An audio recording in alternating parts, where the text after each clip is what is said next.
हनुमान जी ने बचाई गरीब बुढ़िया की जान। शांति हनुमान जी की बहुत बड़ी भक्त थी। वो हनुमान जी में अटूट श्रद्धा रखती थी। वो हर दिन हनुमान जी का ध्यान करती थी। रोज हनुमान चालीसा का पाठ करती थी और हर मंगलवार को 7 बार हनुमान चालीसा का पाठ करके निर्जल उपवास भी रखती थी। आज भी मंगलवार था। उसकी बहू केतकी उसके पास आई और उसे चाय देते हुए बोली, लीजिए माँ जी, चाय पी लीजिए। समय से पी लेना वरना ठंडी हो जाएगी, तो मैं दोबारा गर्म करके नहीं दूंगी।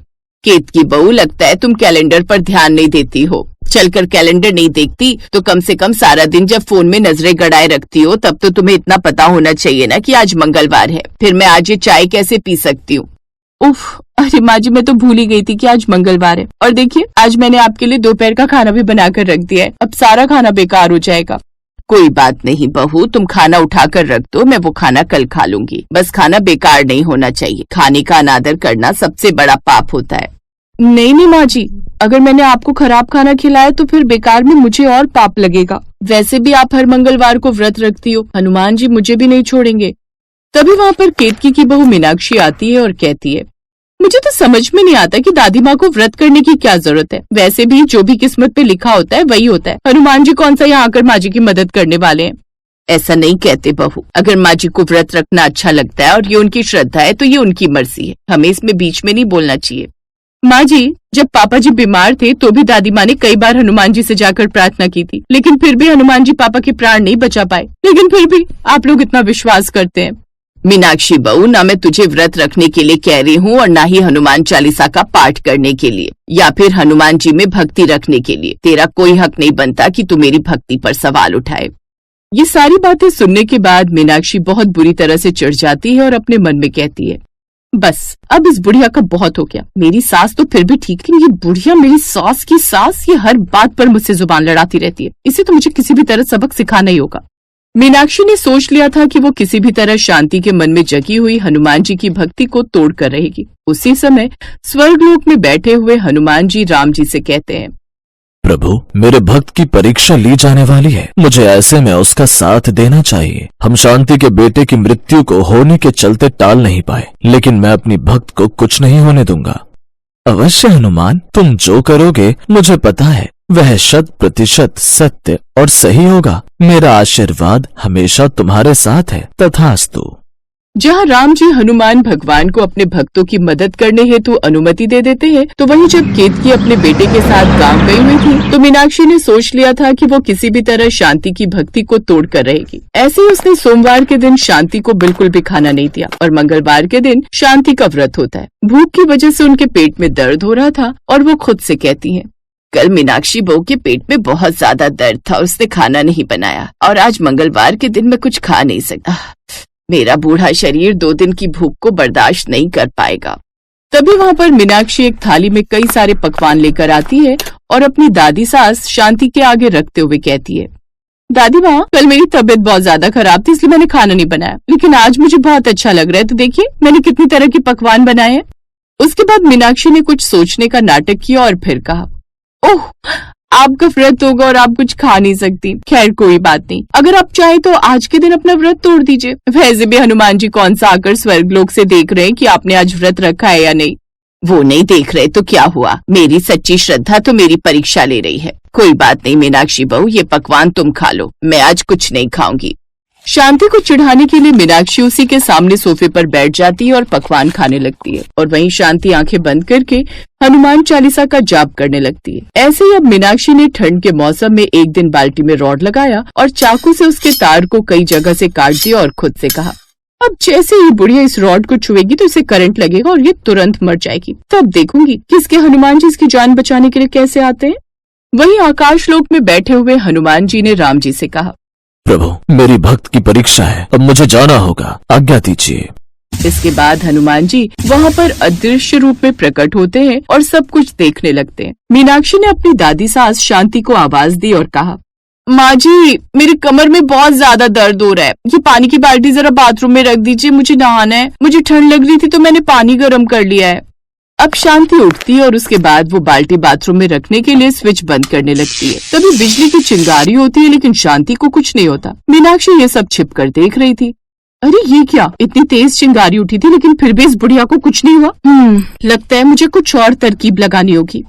पूरे मंगलवार के व्रत में शांति सिर्फ हनुमान चालीसा का पाठ पढ़ती है और कुछ भी नहीं खाती। मीनाक्षी उसे देख देख कर जल रही थी। अब उसने केमिस्ट से एक दवाई मंगवाई और शीशी को देखते हुए खुद से कहा, अब ये दवाई ही मेरी परेशानी का हल करेगी। इस दवाई को मैं बुधवार की सुबह इस बुढ़िया की चाय में डालकर दे दूंगी और उसके बाद इसके पूरे शरीर पर खुजली होने लगेगी और इसे तड़प तड़प कर इसके शरीर में इतनी जलन होगी और ये अपने हनुमान जी के पास ही पहुंच जाएगी। हनुमान जी अदृश्य रूप में ये सब कुछ छिप कर देख रहे थे और उन्होंने खुद से कहा, मेरी भक्त का कोई बाल भी बांका नहीं कर सकता। मैं ऐसा कभी भी नहीं होने दूंगा। अब मुझे बहुरानी को बताना होगा कि सच्ची श्रद्धा और भक्ति होती क्या है। जिसके बाद बुधवार को जैसे मीनाक्षी ने 2 कप चाय बनाई तो वो चाय लेकर अपनी दादी सास शांति के पास ही बैठ गई और दवाई मिली हुई चाय उसे देते हुए कहने लगी, माँ जी, कल तो आपका व्रत था और परसों भी आपने कुछ नहीं खाया था। मैंने आपके लिए चाय बनाई है और इसमें तुलसी, अदरक, इलायची सब डाला है। इससे आपको आराम मिलेगा और ये आपको बहुत फायदा करेगी। बहू, तू मेरा कितना ख्याल रखती है। भगवान तुझे जीवन की सारी खुशियां दे और जितनी भी भक्ति मैं करती हूँ हनुमान जी उसका फल तुझे दें। इसके बाद अचानक ही दवाई मिली हुई चाय मीनाक्षी के कप में आ जाती है और सामान्य चाय शांति के कप में चली जाती है। जैसे मीनाक्षी ने वो चाय पी, अचानक ही उसके पूरे शरीर में खुजली होने लगी और वो गर्मी से तड़पने लगी और कहने लगी, अरे अरे, ये क्या हो गया? ये कैसे हो गया? कोई मुझे बचाओ, कोई बचाओ मुझे, ये सब क्या हो रहा है? शांति, क्या हो गया बहू तुझे? अब तो बेटा भी घर पर नहीं है, क्या हो गया बता ना बहू। तभी वहाँ पर अदृश्य रूप से दृश्य रूप में हनुमान जी प्रकट होते हैं और कहते हैं, मेरी भक्त का कोई बाल भी बांका नहीं कर सकता। मृत्यु को कोई टाल नहीं सकता, लेकिन जो सच्चे दिल से मेरी श्रद्धा करता है मैं हमेशा उसके साथ खड़ा रहता हूँ और मेरे रहते उसे कुछ नहीं हो सकता। शांति मेरी सच्ची भक्त है और तुम उसका बुरा करने चली थी। मीनाक्षी हाथ जोड़कर हनुमान जी के चरणों में गिर जाती है और कहती है, मुझे माफ कर दीजिए, मुझसे बहुत बड़ी गलती हो गई। मुझे ये सब माँ जी का ढोंग लगता था, लेकिन ये सब कुछ सच्ची श्रद्धा थी। मुझे माफ कर दीजिए हनुमान जी। अगर माफी मांगनी है तो अपनी दादी सास से मांगो और अपने कर्मों की सजा भी इसी जन्म में भुगतो। अच्छे कर्म करो ताकि तुम्हारे सारे बुरे कर्म कट जाएं।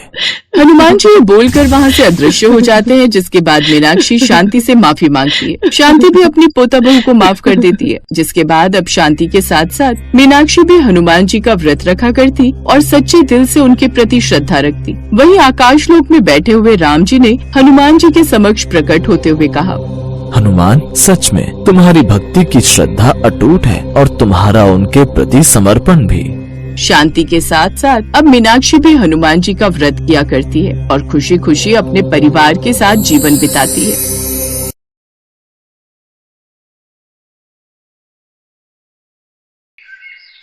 हनुमान जी भगवान शिव के अवतार हैं, ये बात तो हम सभी जानते हैं।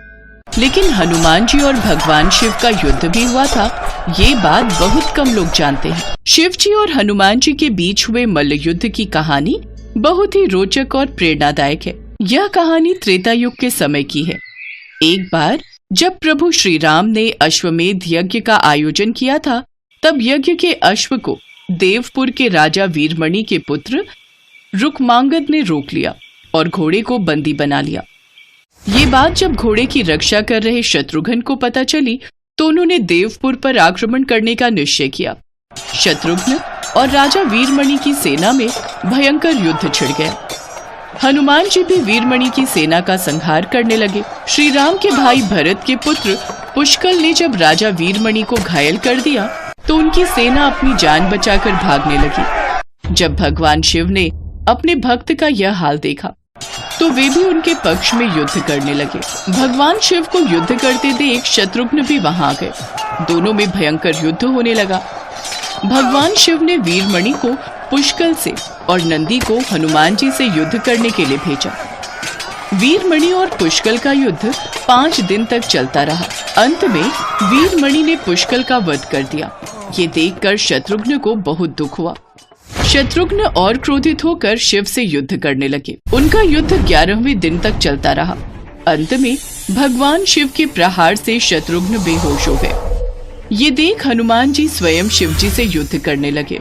मैं इतने दिनों से देख रहा हूँ आप हमसे युद्ध कर रहे हैं, परंतु आप तो राम भक्त हैं, तो फिर हमसे युद्ध क्यों कर रहे हैं? जानते हैं कि महाराज प्रभु श्री रामचंद्र जी के यज्ञ का घोड़ा वीरमणि के पुत्र के पास है, और जब तक यज्ञ का घोड़ा हमें प्राप्त नहीं हो जाता, हम इस युद्ध को समाप्त नहीं करेंगे। वीर हनुमान, मैंने राजा वीरमणि को उसके राज्य की रक्षा करने का वचन दिया है, इसलिए मैं युद्ध करने के लिए बाध्य हूं। मैंने राजा वीरमणि को वरदान दिया था कि मैं सदैव उसके राज्य की रक्षा करूंगा। फिर तो इस युद्ध का अंत कदापि नहीं हो सकता। मुझे और आपको ये युद्ध करना ही होगा।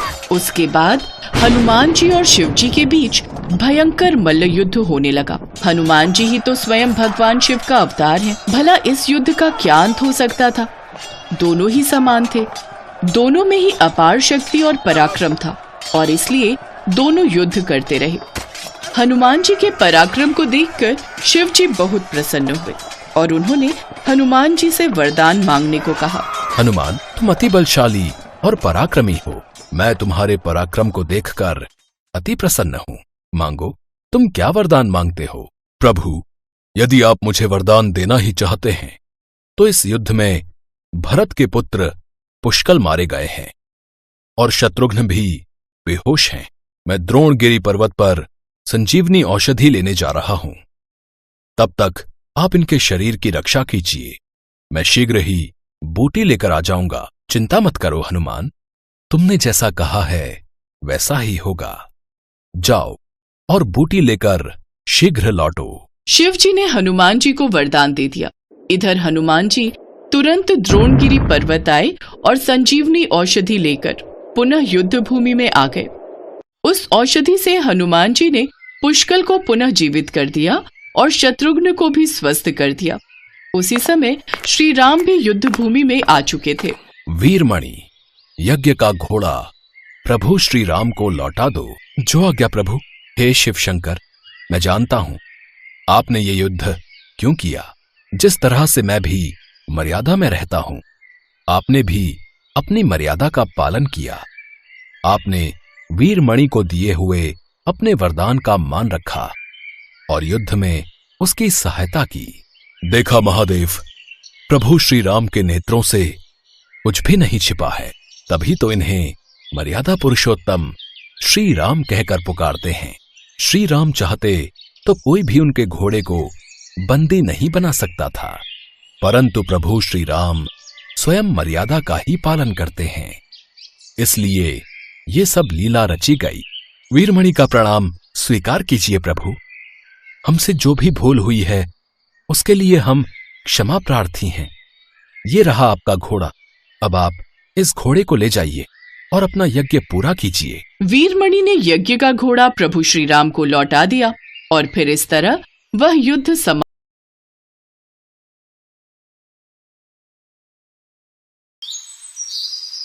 एक बार हनुमान जी भगवान राम और माता सीता के साथ पृथ्वी लोक से भ्रमण करते हुए वापस स्वर्ग की ओर जा रहे थे। तभी हनुमान जी का कुछ मीठा खाने का मन हुआ। प्रभु, हम पृथ्वी लोक से गुजर रहे हैं, कुछ मीठा खाने का मन है। अगर आप आज्ञा दें तो क्या मैं कोई मिष्ठान खाकर आ सकता हूँ? तब तक आप और माता सीता कुछ देर उस पेड़ के नीचे विश्राम कर लीजिए, इससे आपकी थकान भी दूर हो जाएगी। ठीक है हनुमान, हम कुछ देर वृक्ष के नीचे विश्राम करते हैं। जाओ, तब तक तुम कोई मिष्ठान खाकर आओ। पुत्र हनुमान, अकेले अकेले मिष्ठान मत खाना, थोड़ा मिष्ठान हमारे लिए भी ले आना। जो आज्ञा माता, मैं अभी गया और अभी आया। भगवान राम और माता सीता पेड़ के नीचे विश्राम करने लगे और हनुमान जी मिठाई ढूंढने के लिए निकल पड़े। हनुमान जी चलते चलते गांव के भीतर पहुंच गए, पर हनुमान जी को देखकर लोग हैरान हो गए और सब बातें करने लगे। लगता है ये व्यक्ति किसी नाटक या रामलीला में हनुमान बना है, तभी ये गांव में हनुमान जी के रूप में घूम रहा है। हाँ, तुम ठीक कह रहे भाई, लगता तो ऐसा ही है। लोग बातें करते हुए निकल रहे थे और हनुमान जी मिष्ठान भंडार ढूंढ रहे थे। चलते चलते हनुमान जी एक मिठाई की दुकान पर पहुंचे। मिठाई की दुकान पर तरह तरह के मिष्ठान देखकर हनुमान जी के मुंह में पानी आ गया। भैया, वो जलेबी देना, देखने में बहुत ही स्वादिष्ट लग रही है। कितनी देनी है? लाओ पैसे दो। पर मेरे पास तो पैसे नहीं हैं। पैसे नहीं है तो जलेबी भी नहीं मिलेगी भैया, बिना पैसों के कुछ नहीं मिलेगा। अच्छा अच्छा भाई, कोई बात नहीं, खुश रहो। हनुमान जी उस मिठाई वाले की दुकान से थोड़ा और आगे बढ़े। वो और भी दुकानों पर गए, पर वहां भी उन्हें बिना पैसों के किसी ने भी मिठाई नहीं दी। हनुमान जी निराश हो गए। मुझे तो बिना पैसों के कोई भी मिठाई नहीं दे रहा। तभी हनुमान जी की नजर कुछ बच्चों पर पड़ती है। रामू भैया, मेरे बर्फ के गोले के ऊपर मीठा शरबत ज्यादा डालना। रामू भैया, मेरे बर्फ के गोले पर खट्टा मीठा दोनों। ये भी कोई मिठाई लगती है, एक बार जाकर पूछता हूँ। हनुमान जी बर्फ का गोला बनाने वाले रामू के ठेले पर जाते हैं। अरे वाह, आज तो हनुमान जी खुद मेरे ठेले पर आए हैं। ऐसा ही समझ लो भैया जी। वैसे भैया जी, मुझे ये मिठाई खानी है, मेरा मिठाई खाने का बहुत मन है। क्या तुम मुझे ये मिठाई दे सकते हो? मिठाई? हाँ, वैसे ये मिठाई ही समझ लो, इसे बर्फ का गोला कहते हैं। आप खाओगे बर्फ का गोला? बना दूं? मन तो बहुत है ये बर्फ का गोला खाने का, पर मेरे पास पैसे नहीं है। कोई बात नहीं भैया जी, आप इसे ऐसे ही ले लो। आप खाओगे तो मुझे लगेगा आज मेरा बनाया हुआ बर्फ का गोला हनुमान जी ने खाया है। मैं अभी आपको बढ़िया सा मीठा मीठा बर्फ का गोला बना कर देता हूँ। हनुमान जी रामू को मुस्कुराते हुए देख रहे थे और रामू बहुत प्रेम के साथ बढ़िया मीठा मीठा रंगों वाला बर्फ का गोला बना रहा था। कुछ देर बाद रामू एक बड़ा सा बर्फ का गोला बनाकर हनुमान जी को देता है। हनुमान जी ने जब वो बर्फ का गोला खाया तो वो बहुत प्रसन्न हुए। ये बर्फ का गोला तो बहुत स्वादिष्ट मिठाई है, मेरा तो मन तृप्त हो गया। भैया जी, क्या आप 2 बर्फ के गोले और बना सकते हो? मुझे अपने साथ आए 2 लोगों को और ये मिठाई खिलानी है। अब हाँ, क्यों नहीं भैया जी, जरूर। मैं अभी आपको 2 और बर्फ के गोले बनाकर देता हूँ। हनुमान जी देख रहे थे कि रामू को पता था कि उसे उन बर्फ के गोलों के बिल्कुल पैसे नहीं मिलने वाले, फिर भी वह बहुत प्यार के साथ, खूब मेहनत के साथ बर्फ के गोले बना रहा था। जब रामू ने हनुमान जी को 2 बर्फ के गोले और दिए तो हनुमान जी रामू से बोले, रामू, तुम्हारा दिल बहुत बड़ा है, मैं तुम्हें इसके बदले कुछ देना चाहता हूँ। हनुमान जी ने अपनी बंद मुट्ठी खोली तो उसमें सोने के 10 सिक्के थे। ये लो रामू, ये सोने के सिक्के तुम्हारे लिए हैं, ये तुम्हारी मेहनत की कमाई है। रामू हनुमान जी को देखता रहा। हनुमान जी मुस्कुराए और आशीर्वाद देकर वहां से अंतर्ध्यान हो गए। रामू समझ गया कि सचमुच आज साक्षात हनुमान जी उसके ठेले पर बर्फ का गोला खाने आए थे और वह 2 गोले जरूर प्रभु श्री राम और माता सीता के लिए ही ले गए होंगे। हनुमान जी के इस उपहार से रामू अत्यंत खुश हुआ और उसने भविष्य में भी हमेशा दान और सेवा करने का संकल्प लिया। इस प्रकार हनुमान जी ने मिठाई यानी बर्फ का गोला भी खा लिया और चुस्की वाले रामू को उनका आशीर्वाद भी मिल गया, जिससे उसकी जिंदगी बदल गई। हनुमान जी प्रभु श्री राम और माता सीता को भी बर्फ का गोला देते हैं। उन्हें भी बर्फ का गोला बहुत स्वादिष्ट लगता है और उसके पश्चात हनुमान जी माता सीता के साथ पृथ्वी लोक से वापस स्वर्ग लोक को लौट जाते हैं।